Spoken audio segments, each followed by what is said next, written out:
नमस्कार, 4 PM में आप सभी का स्वागत है और मैं हूं आपके साथ आकांक्षा यादव। दोस्तों, सुपर पावर देश अमेरिका इन दिनों डोनाल्ड ट्रंप की सनक के चलते बड़ी मुसीबत में फंस चुका है।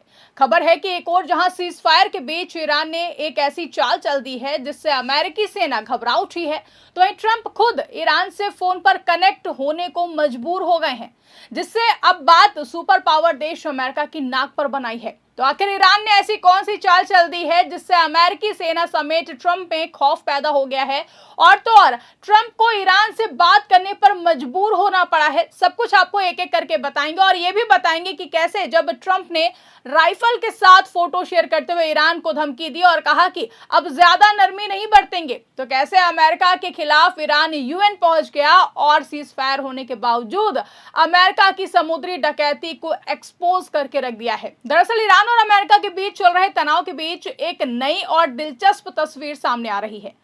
ऊपर से भले ही सीज फायर लागू हो, लेकिन अंदर ही अंदर दोनों देश अपनी अपनी रणनीति को और भी ज्यादा मजबूत करने में लगे हुए हैं, जिसे देखकर ऐसा लग रहा है कि ईरान ने शांति के दौर को अपने पक्ष में इस्तेमाल कर लिया है, जबकि अमेरिका अब थोड़ा दबाव में नजर आ रहा है।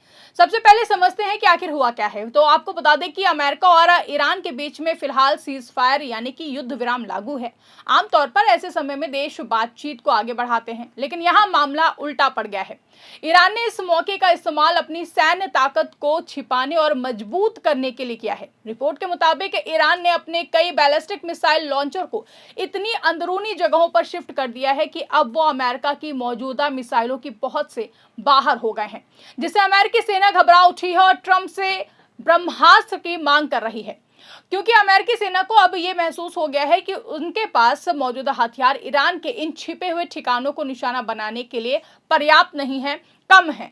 इसी वजह से अब अमेरिका अपनी सबसे advance hypersonic missile dark eagle को तैनात करने पर विचार कर रहा है। आपको बता दें कि ये मिसाइल बेहद ही तेज और लंबी दूरी तक मार करने वाली है, लेकिन अभी पूरी तरीके से ऑपरेशनल भी नहीं हुई है। यहाँ एक और जरूरी बात यह है कि यह हथियार बहुत ही सीमित और महंगा है। एक मिसाइल की कीमत करोड़ों डॉलर में है और इसकी संख्या भी बहुत ही ज्यादा कम है। इसका मतलब यह है कि अमेरिका के पास ऑप्शंस सीमित हैं और उसे बहुत ही सोच समझकर कदम उठाना होगा। यही वजह है कि अमेरिका अब सीधे सैन्य कार्रवाई के बजाय डिप्लोमेटिक रास्ते पर भी जोर दे रहा है। वहीं अमेरिकी राष्ट्रपति डोनाल्ड ट्रंप तो पहले ही ईरान के खिलाफ सख्त बयान दे चुके हैं। उन्होंने कहा था कि ईरान पर दबाव जारी रहेगा और उसे परमाणु मुद्दे पर झुकना ही होगा, लेकिन अब हालात थोड़े से बदलते हुए दिखाई दे रहे हैं। खबर है कि ट्रंप अब सीधे ईरान से फोन पर बातचीत कर रहे हैं, जो कि एक बड़ा संकेत है कि अमेरिका भी अब बातचीत के जरिए हल निकालने की कोशिश कर रहा है। एक और जहां ट्रंप अब खुद बैकफुट पर नजर आ रहे हैं, तो वहीं दूसरी ओर इस पूरे मामले में पाकिस्तान का भी रोल चर्चा में रहा है। शुरुआत में पाकिस्तान ने अमेरिका और ईरान के बीच में मध्यस्थता करने की कोशिश की थी, लेकिन ये कोशिश फेल हो गई है। ईरान ने साफ तौर पर पाकिस्तान पर भरोसा करने से इनकार कर दिया है। ईरानी सांसद इब्राहिम रेजाई ने तो यहां तक कह दिया है कि पाकिस्तान अमेरिका के ज्यादा करीब है और उस पर पूरी तरीके से भरोसा नहीं किया जा सकता है। हालांकि उन्होंने यह भी माना है कि पाकिस्तान एक अच्छा पड़ोसी है, लेकिन जब बात संवेदनशील बातचीत की आती है तो फिर भरोसा सबसे जरूरी होता है। यही वजह है कि अब पाकिस्तान इससे पूरी तरीके से लगभग बाहर हो गया है। वहीं दूसरी ओर ट्रंप ने राइफल के साथ फोटो शेयर करते हुए ईरान को सीधी धमकी देकर ईरान को फिर से भड़का दिया है।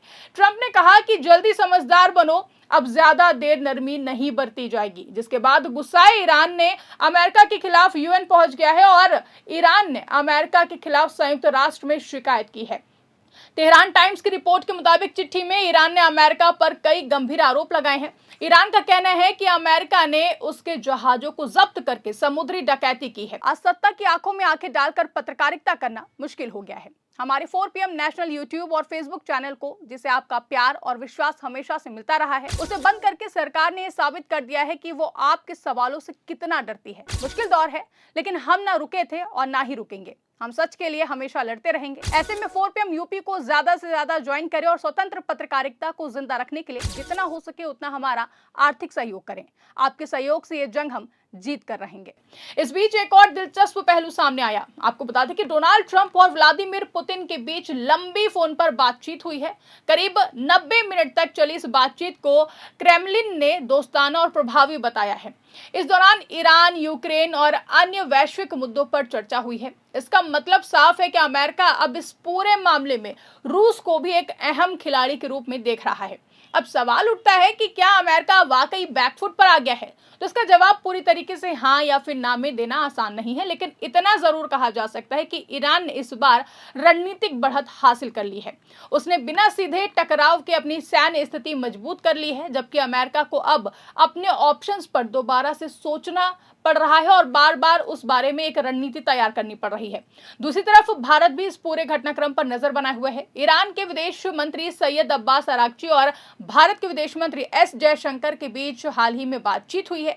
इस बातचीत में स्ट्रेट ऑफ होर्मुज जैसे अहम मुद्दे पर चर्चा की गई, जो दुनिया की ऊर्जा सप्लाई के लिए बेहद जरूरी समुद्री मार्ग है।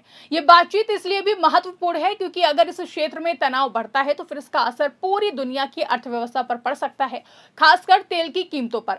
भारत जैसे देश जो कि ऊर्जा के लिए आयात पर निर्भर हैं, उनके लिए ये स्थिति और भी ज्यादा संवेदनशील हो जाती है। अब अगर पूरे घटनाक्रम को एक साथ देखें तो एक तस्वीर साफ तौर पर बनती हुई नजर आती है, जिसमें ईरान ने सीज फायर के दौरान अपनी सैन्य रणनीति को मजबूत किया है, अमेरिका को चौंका दिया है और अब बातचीत में भी बेहतर स्थिति में नजर आ रहा है। वहीं अमेरिका जो पहले आक्रामक रुख में था, अब बातचीत पर ज्यादा ध्यान दे रहा है। डोनाल्ड ट्रंप का ईरान से सीधे फोन पर बात करना इस बात की ओर इशारा करता है कि अमेरिका भी अब स्थिति को ज्यादा बिगाड़ना नहीं चाहता है। साथ ही रूस से बातचीत ये दिखाती है कि वो इस मुद्दे को अंतर्राष्ट्रीय स्तर पर बैलेंस करने की कोशिश कर रहा है। कुल मिलाकर ये पूरा मामला सिर्फ दो देशों के बीच का टकराव नहीं है, बल्कि एक बड़ी वैश्विक रणनीतिक शतरंज का हिस्सा है। ईरान ने इस बार चालाकी से अपनी चाल चली है और अमेरिका को सोचने पर मजबूर कर दिया है। अब आने वाले दिनों में देखना बेहद ही दिलचस्प होगा कि क्या ये तनाव बातचीत से खत्म होता है या फिर एक नए टकराव की ओर आगे बढ़ता है। फिलहाल इतना जरूर कहा जा सकता है कि युद्ध विराम के इस शांत दिखने वाले दौर में भी असली खेल जारी है और इस बार ईरान ने बाजी मारने की कोशिश में अमेरिका को बैकफुट पर लाकर खड़ा कर दिया है। अब देखना होगा कि क्या ईरान की इस चाल से और उसकी रणनीतियों से जैसे अमेरिकी सेना के होश उड़े हैं, ऐसे हालातों में क्या ट्रंप ईरान की इस चाल का कोई तोड़ निकाल पाएंगे या फिर नहीं? आपको क्या लगता है? कमेंट करके अपनी राय हमें जरूर बताइएगा। फिलहाल के लिए इस खबर में बस इतना ही। अगर वो वीडियो पसंद आई हो तो उसको ज्यादा से ज्यादा लाइक करें, शेयर करें, चैनल को सब्सक्राइब करें और ज्वाइन करना ना भूलें और देखते रहिए 4PM न्यूज नेटवर्क।